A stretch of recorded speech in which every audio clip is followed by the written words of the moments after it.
There we Yo, go. What's up, man? good, Jake. How you doing, bro? Doing solid. How's that German winter? Is it super cold out there? It gets freezing, like snow. I mean, last year was the first time I saw snow in probably like 10 years, just because my family, and as you know, like during basketball season, you can't really go on vacation. So, Yeah. like I didn't see snow for like at least a decade. But that was in Spain, though, right? Mm-mm. Very, very first year I played in Spain. Then the year after I played North Germany, and now I'm playing like middle-ish of Germany. Oh, this your third year? Mm-hmm. Oh, I thought Year this was three. your second. Oh, No. you've been playing in Germany for 2 years, Yep. but not for the same club. No. Different club. Gotcha. Is it the same league or? No. One league higher this year. Gotcha, gotcha. All right, well, we'll get into that right now, man. For those who don't know, you want to like go over like just who you are, what you do, that kind of thing. Yeah, sure. Well, my name is Jake Salinero. I'm a 3 year so far overseas professional basketball player. Born and raised in the Bay Area. Went to Half Moon Bay High School. Graduated class 2016. Finished up there. Went on to Skyline College. Played there for 2 years, but I was there for 3 years because I had a redshirt year. Then moved on to Sonoma State. Played there for 3 years, including the COVID year. And then now I'm playing professionally. Yeah. And do you like, could you go over a little bit because I feel like your journey is a little bit like a little unconventional in terms of how you actually got pro, how you Mm-hmm. got to Sonoma, that kind of thing. I know a little bit about it because we've connected before, but I do want to sort of go over at least like the Cliff Notes version of how you even ended up going pro and that whole, kind of journey. Yeah, I mean it's really been like when I think about it, crazy. So played at Skyline. Actually, I'll even take it back to high school. So didn't have any offers coming out of high school. The only reason why I got onto Skyline was because at when I was 16 years old at an AAU tournament, I actually introduced myself to Coach P. And Mm, ever since then, he was like, "Oh wow, this kid came up to me at a tournament," and so he started following me. Um, mm. didn't have the greatest high school career, um, but Coach P remembered me and then gave me an opportunity to go to Skyline. Same kind of thing happened at Skyline. Didn't really play that well either, and then but my grades were amazing, like crazy good. I won Yeah, the yeah. like the California Yeah, like the sport. academic award, scholar Yeah, award, something like that. Yeah, right. yeah. That. I won that, and so that basically gave me more leverage for teams to take a chance on me as a walk on, so that I could raise their overall GPA. You know, which would allow them to get more funds from sponsors or Yeah, for sure. like whatever. So I was able to walk on at Sonoma State because I played super well in their summer tournament, and they're like, okay, this kid can play and he has great grades. We'll bring him on. Um, then from there again, I really didn't have a great college career. My last year at Sonoma State, we had a brand new coach. We went 3-25. Jeez, Um, 3 and 25. Dang. yeah, But you it guys, was but you it, guys had it, like it was a really rough year because actually the year before I was starting point guard, and then the year coming in, he wanted to like completely clean slate the team, Mhm. bringing his own guys, which I understand. Like that's kind of the business of college basketball. Um, and so I didn't play a single second for the first 9 games of the season. Mm. Didn't even touch the court the whole preseason, not one time. Um, I finished the season. I think I averaged 5 points a game my senior year last year. Then additionally, and then but I knew that I was like, there's no way I'm gonna let that be my last year. Oh, Mm. and on top of it, I actually I had my scholarship taken away that year too because they wanted to make room to get better talent. So I kind of used Oh, that as like a chip on my shoulder, you know. It's like okay, bet. yeah. Um, so after that season, was like, there's no way I'm letting this die. Like, I gotta go for it somehow.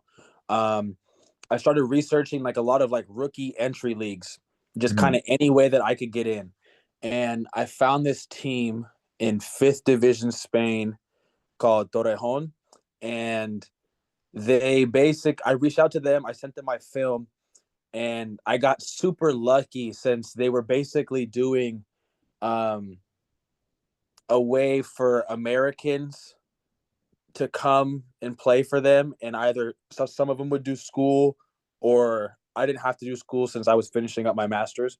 Mhm. But like come and play for their team, and I did it, and like it literally just came from me reaching out to all kinds of teams through DMs, Mhm. emails. If I could find them, I emailed everyone, like everyone. Mhm. Um, got so many no's, but all you needed was that one yes. And then Yeah. once I got in there, I was already in Europe. So then it was just more about kind of like networking again and finding a way to just navigate that. Dang, I didn't even know a lot of that. So Yeah, with like I know everyone talks a little bit about like the difference between like European and like US basketball. What I know you're in Germany now, but what yeah. would you say the difference is both between European and American basketball, as well as like if there is a difference between German and Spanish basketball? Oh, I mean, I think the biggest reason why I actually came to actually I'll start with the difference between European and American basketball. Um, I think that American basketball skill wise Hmm. is superior, like Oh, okay. absolutely superior, and it's the reason why for our Olympic team that we can put guys together who've never played together before, and they Hmm. can go and compete with countries' best who've played, practiced, whatever Yeah. for like a Okay. whole decade, Hmm. right? And so I think from a straight skill athleticism standpoint, American basketball is like one of one. Of course. Um, but the even when I was playing in fifth division Spain, the IQ of the Europeans, as well as like how they know how to read closeouts, like all kind of like the the little skills Hmm. with in a game that maybe aren't taught, they were perfect at it. Like they were Yeah. perfect at it. Yeah. Um, To me, and it's like when I watch Europeans play, I feel like there's like a big influence from soccer and they almost play mm, because soccer is very, you have in like 11 Spain, players, you know what I mean? So it's like a yeah, more of a team sport than basketball where you only have five, especially like in America, you can go like ISO a lot. for And sure. when in Europe, they don't do it as much. And I feel No, like partly because of soccer, you know what I mean? yeah, no, I agree with you 1,000%. And that was actually part of the reason to kind of get to the next point why I left Spain was Mm, because, and you know me as a player, like I'm someone that dribbles a lot, kind of has like flash to his game or whatever. yeah. That was not tolerated at all in Spain. Hmm. Um, and whereas in Germany, it was like a perfect blend of like finding kind of like the European structure that I've gotten good at by playing college basketball and being kind of acclimated to the European culture, but still having enough leeway to where I could show my individual skills. Um, Okay. and so that's why I feel like Germany was the perfect mix for me after I spent that first year in Spain. Gotcha. Okay, that makes a lot of sense. So Germany is almost like kind of like a middle ground, kind of between Exactly. super European Exactly. and super American. Gotcha. What would you say like is like was there ever a moment where you're like, oh shit, these guys are like hella good? I think I mean I've played against like a lot of really good competition. So like in order for someone to be really, really good to me, they have Yeah. to be like very, very high level. Like Yeah. Even at um Sonoma, you guys had I think his name is Jalen or something or Jaden. yeah, He we had he Jalen won that. Wells. He's Yeah. like one of my best friends. He was an NBA player. Like me and him used to play ones like all the time. Yeah, yeah, yeah. So Um you get sort of accustomed to talent. yeah, so like it wasn't for me like it's weird because my barometer for someone being good, Hmm. I think there's JUCO players that are good, but Yeah. my barometer for someone that's like elite, that's where it's like you got to be really good for me to think like you're like nice. Yeah, yeah, yeah. Um, yeah, and I think that there are very good players in Germany. I think, especially what I've noticed is that they're very big-bodied people, Yeah, they're like tall shit, man. They're hella tall. super tall, very big-bodied, like they love to play drop coverage here because they Okay. just take up so much space in Hmm. in the paint, and like they don't have to move laterally as much in order to like hard hedge or Gotcha, gotcha. something like that. They just love, and then obviously with the European rules where there's no 3 seconds, like they could just camp in there. Oh, right. Yeah, I totally forgot about that. So you just like a big ass dude just chilling in the paint, basically. Yeah, Gotcha. and I've like learned the hard way because you know how to negate shot blockers, like us guards can jump into contact and Yeah. like try to get and ones. Yeah, sort of like neutralize the shot blocker. Yeah. Exactly. So here, if you initiate any kind of contact, no matter what contact happens after, it's not a foul. So I've But I you don't ever get called for offensive though. you won't ever get called for it. Sometimes you will, but you will never get a shooting foul. So even if you like jump into him to negate the contact, or sorry, to like Shit. get rid of a block, and he like grabs both your arms and pulls you down, it's not a foul.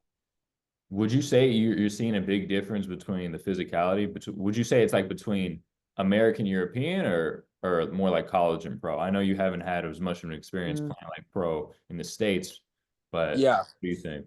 I mean, I played pro am though, like the SF pro Mhm. am, and they use like the professional rules, and sometimes the guys who play in the G League will also play in that.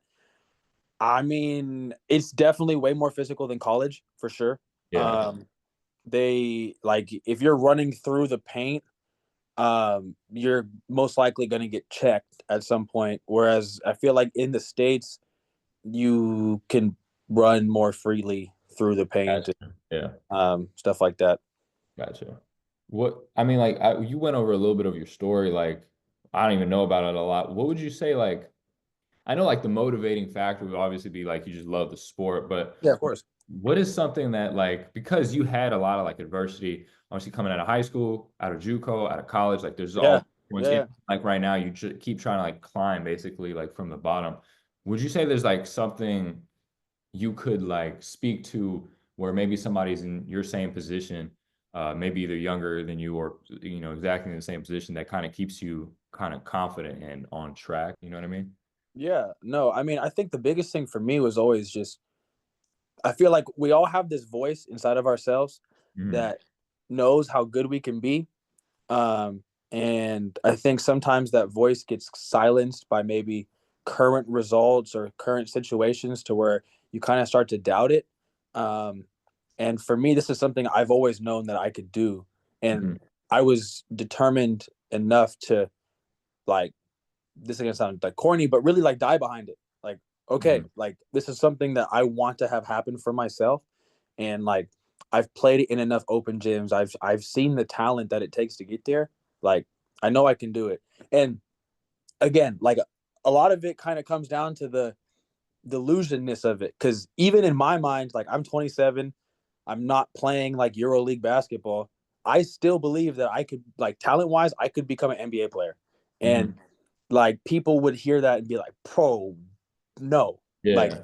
I know. there's I just had a post, man, about like delusional confidence, and like people in the comments were like, "You shouldn't be like delusional." I'm like, it's not like it's not like delusional like someone who's never played basketball is saying they're going to the NBA. yeah, Like facts, facts. just like you're trusting that no matter like what type of adversity, whether it's coaches or just people talking about you, like you are like it sounds corny, but like you're him sort of like you're really like just putting yourself into like a position where it's like I'm just like, you kind of just think you're the best. Like it's just how it is. Yeah. And all the best players, like if you went to the NBA and you ask the last man on the bench, they think they're better than everyone, and they Mhm. should. Like that will get you like a lot of skill, basically. Like it almost is like your brain. You're almost like faking it to make it. Like your brain sort of like is wired just different, just because.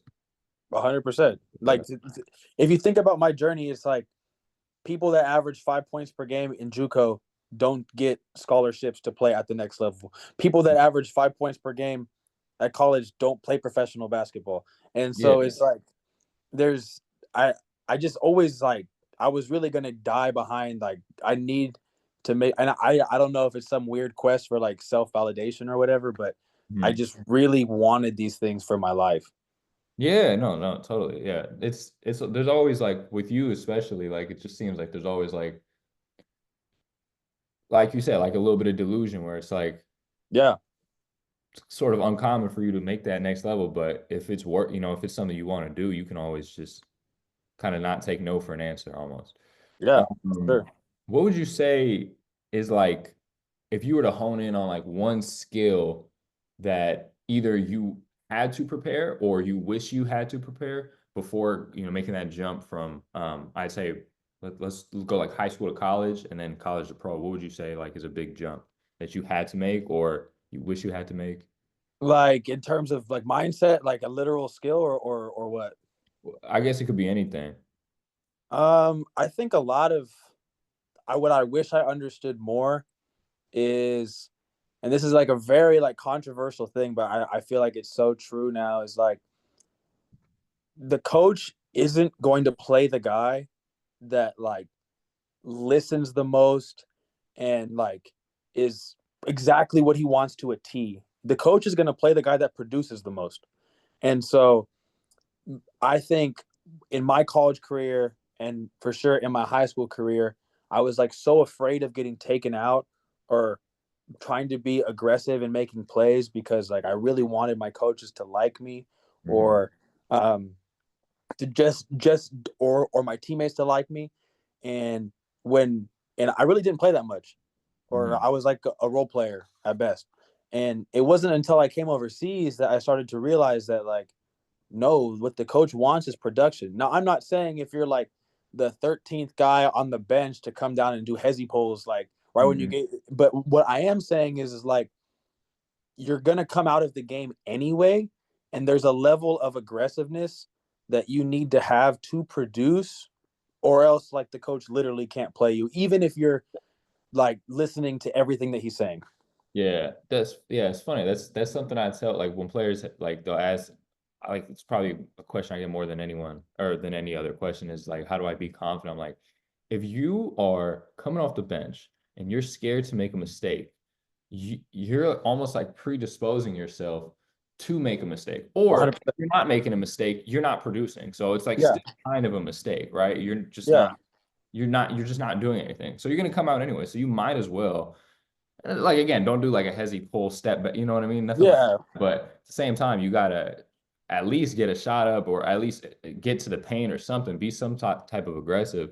Because if you're gonna come out anyways, you gotta kind of go out guns blazing a little bit. You know what I mean? exactly, especially if you're in a role or in a position that's like extremely volatile. Like if you're 14th 15th man on the bench and you go in and do nothing, you're gonna stay 14th 15th man on the bench.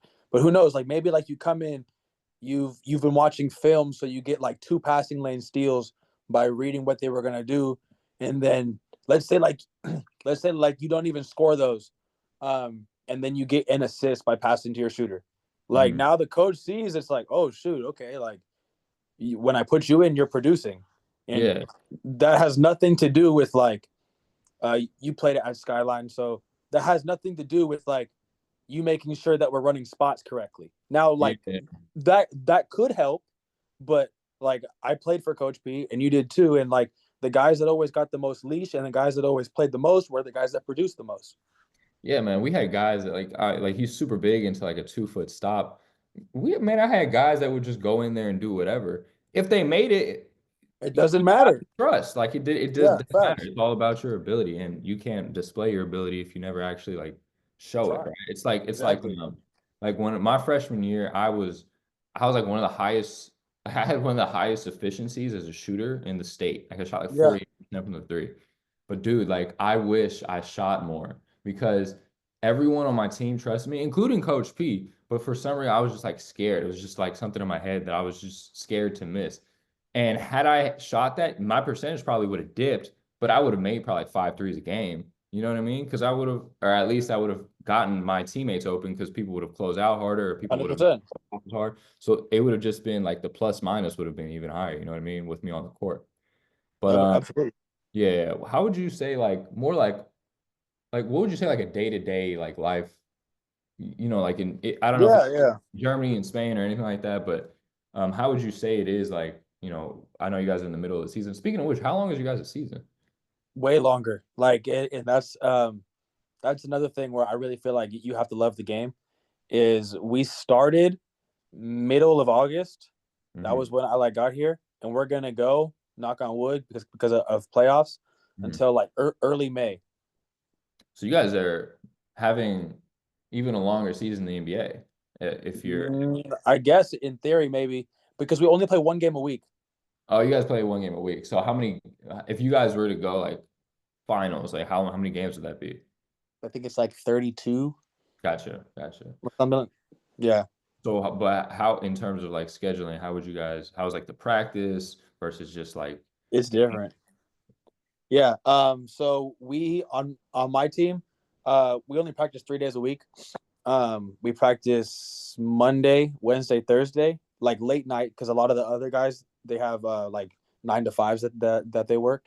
Mhm. Um, and then um, I'd say that's really it. Like we don't have any like team weights or anything like that. So anyone who's coming from college, especially when they first go like overseas and they're in kind of the lower leagues, that's kind of what you can expect is like not practicing every day of the week.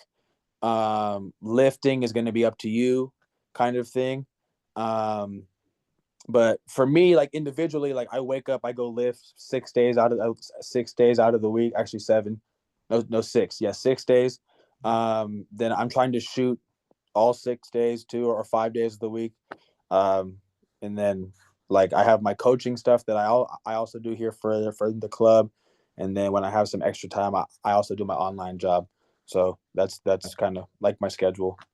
What would you say, like, I know you guys say you have 32 games. Would you say there's a difference in kind of how your body feels versus like compared to like college? I know you might have not been playing as much in college, but would you say there's, Yeah, because 32 games, that is pretty similar to a college schedule, but I don't know, it's different in terms of like style of play and everything like that. yeah. I mean, I think a lot of it's different too because you're younger when you're in college. That's true. Um, like I'm 27 now, and like I feel like I'm just starting to tap into like the like, oh wow, I'm sore today. Like what?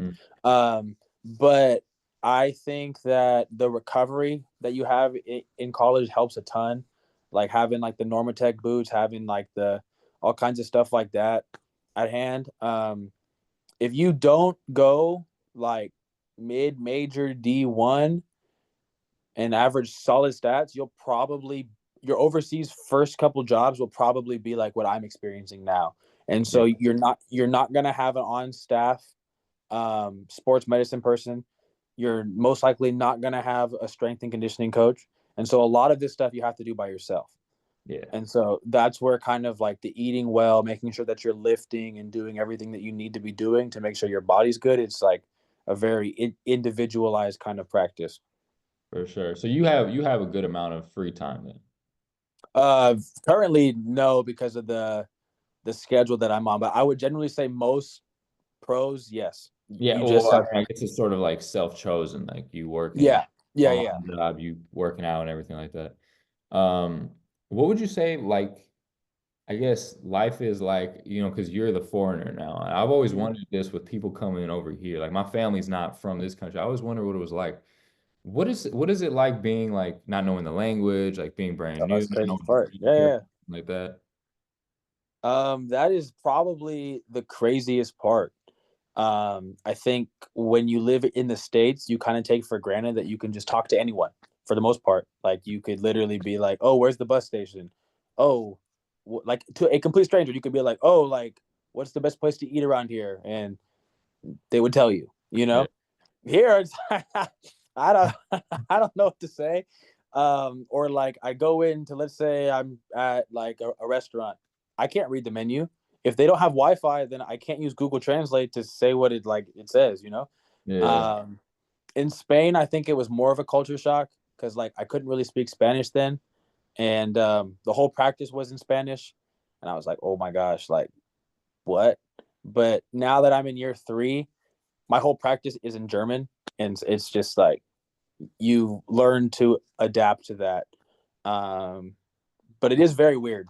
Yeah, I always wonder how that works. I know we talked about it a little before, but like how like you how much German do you know? How much would you say? Bro, it's really limited. I mean, I would say my understanding of like if I'm in a basketball environment and I don't have to talk and I'm just understanding, I would say it's remotely solid. Oh, But okay, gotcha. like Oh, it's for like specific words. outside of that, I can't talk. I can't like I couldn't have any conversation whatsoever. So how do you get around like day to day? I mean, you use a lot of like charades and stuff, and hopefully people like have enough of an English kind of comprehension to where you can kind of come to some understanding. Yeah. Like I know some basic verbs in German, so when I hear those verbs, even if they're like said or conjugated differently, because you know how in Spanish it's conjugated like present, past, future. Mhm. Like Yep. if I hear the verb, I'm like, okay, I know that that means to go or that means like here. So then it's like a puzzle kind of. Yeah. Are you in like a bigger city in Germany or is it sort of like smaller? I'm in like a very small city, but Mm, it's like 45 minutes away from Frankfurt, which is like a really big German city. got you. So if you were in Frankfurt, I assume like the English that, because I know Germans have like English in school. So I assume They like if do. it's a bigger city, like they probably know it a little bit better. I That's what I thought. I think the younger generation knows English very Uh, well. got it. Um, Everyone's taught English from the third grade on up. So usually, at least what I found in my 2 years being in Germany is that older people generally don't, but the Mm. younger generation, they have some sort of English comprehension to where it's like I can talk to them. Like my teammates and my coaches too. They speak English fine. Oh, okay. But still the practices are in German. Yeah, because they didn't want to. And we can get into this too. The team that I'm currently on is like a really big like basketball family. Like they've played together for like 9, 10 years. Like they've been together forever, and so they didn't want to offset that by bringing in a foreigner. And so like I even told them, I'm like, hey, like if it I'm coming into your guys' culture, it's important for me to acclimate. Like I get it, and then they're like, okay, yeah, cool. So then, yeah. Gotcha. Would you say like how has it been like, not seeing like your family, your friends, that kind of thing? Has it been like sort of lonely or like how's that been? Oh, that's the hardest part, honestly. Like I haven't, and then you start questioning, like, is it worth it? Especially when you don't see kind of like linear progress upwards. You know what I mean? Or Mhm. maybe like you have a couple bad games or whatever. Um, I haven't had a birthday with my family in 3 years. Your Like your birthday's in the middle of like the season? it's early December, so like there would Yeah. be no way for me to come home. Um, Individually, like having a girlfriend back home, can't do it. Like Yeah. just because the not only is it distance, which makes it hard, but the time zone difference too. Yeah, So yeah. I'm 9 hours ahead of you guys. So Yeah. Yeah. um, yeah, so like that makes it difficult. Not seeing family. I'm getting older, so like some of my friends are getting married. I like miss weddings. I miss like everything. Yeah. Um, and yeah, so like I think every year, like there's a question, like okay, like I always do like these check-ins where it's like, Mm. am I still loving this? Am I still like enjoying it? Do I still have goals that I want to reach? Like essentially, is it still worth it? Yeah. I know what you mean. Yeah. You really gotta love it. Because I remember like when I was like my sophomore year at Skyline, like that's when I started getting really, really good.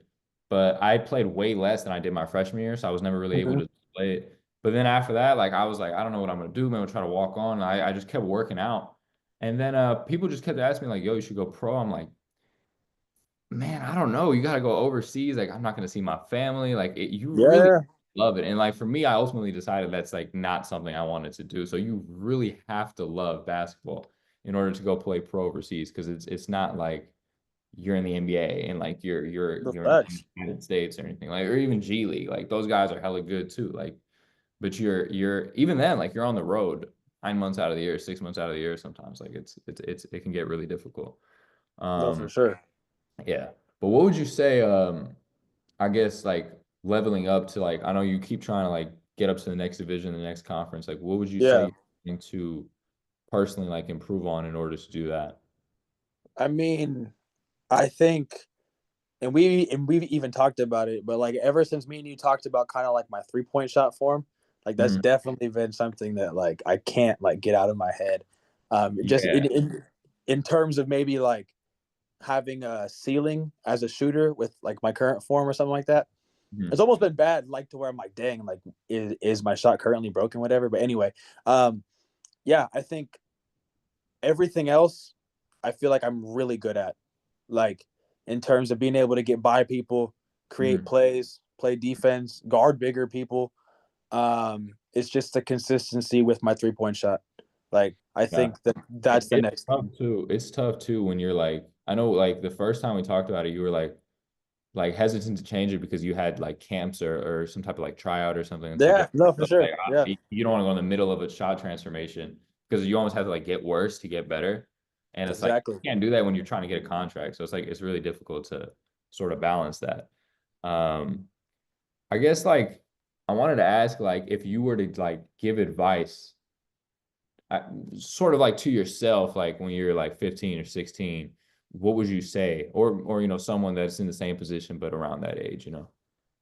I think that the two most important skills that will allow you to kind of play anywhere is if you get your ball handling and change of speed and direction as well as your shot at like elite levels, you can play anywhere essentially. Like if you can shoot it and you can space the floor with range at a really efficient rate and you have the ability to change speeds and get to spots like offensively as a guard, you've you like you can play anywhere. Yeah, definitely. So like looking, I guess this is kind of my last question. What I guess looking forward, I know you're like sort of undecided about whether you're staying in the same country, going to like a new division. What Yeah. do you if you have any plans, what are they right now for the next, Uh seasons? well, for this season, it's for us to win the championship and for us to get promoted into a league higher if that's the direction that the club chooses to go. So one Mhm. interesting thing about Europe is that you can win the division and usually that means that you would go up a division. But depending on what the management wants to do, they can stay in the same division because it costs more money to move up. And if they don't want to spend the money or they don't have the resources, then they'll usually stay. Um, yeah, but individually win the championship, as well as win like import player of the year, which I think if I win the championship and I keep playing how I'm playing, I should be able to do both those things. Um, and just kind of see like where it continues to take me. I mean, one thing that I continuously think about is me being okay with my basketball career when I'm done. Like that's when I'll know I'm done. And like every time I think about it, if I were to stop right now, it's like I'm not satisfied. Like I know that there's mental hurdles, there's hurdles that like I haven't been able to beat or break yet. That when I'm done with basketball, I want to say that I beat them. Gotcha. I like that. I like that little mindset thing. All right, man. I'll let you get finish the rest of your night up there. Thanks so much. Like I think this will be really helpful for a lot of the people that I work with Oh, and good. just people just like with the audience that I have, just seeing like what life is like as a pro, but also kind of your journey getting there, For sure. a little bit of motivation there. Um, keep us updated, man. Looking forward to hopefully getting in the gym with you this summer. For Um, sure. when are you guys looking to not looking to like when is the playoffs and everything like that? That coming up soon, huh? Yeah. So playoffs is like late April with championship being early May. The big issue is for me being an undersized guard Mm-hmm. that offers don't just like so most Americans they'll finish the season, go home, and then they'll wait till their agent hits them, and then they'll come out and play the next season. I do have an agent. Mm-hmm. For me though, I've found the most success when I stay extra long and try out for teams and kind of just show them like, oh man, like this guy can play. Because Mm. I'm realistic enough to know myself that like I might come down and do like a crazy crossover or hit a pull up or whatever, but I'm not gonna do some crazy athletic feat that's gonna like get me an offer like that. Like I'm not gonna come down and just windmill on you. You know what I mean? Yeah, I know what you mean. Um, and so for me, coaches need to see me play in person and then watch like a whole game of me being in person, and then they're like, "Oh wow, this guy finished with 20, 13, and 7." And but like if they just watch the film, then they're like, "Yeah, he's good, he can play." But they need to see like the whole thing. So I usually stay like until like July. Gotcha. All right. Well, hopefully you guys continue to have a good run with the playoffs and everything like that, and you continue your personal, stats and everything like that. Keep us updated. Again, thank you for hopping on, man. I think people are Yes, finding it really sir. helpful. All right, bro. See ya. Awesome. All Thank you, right. brother. Bye. Bye.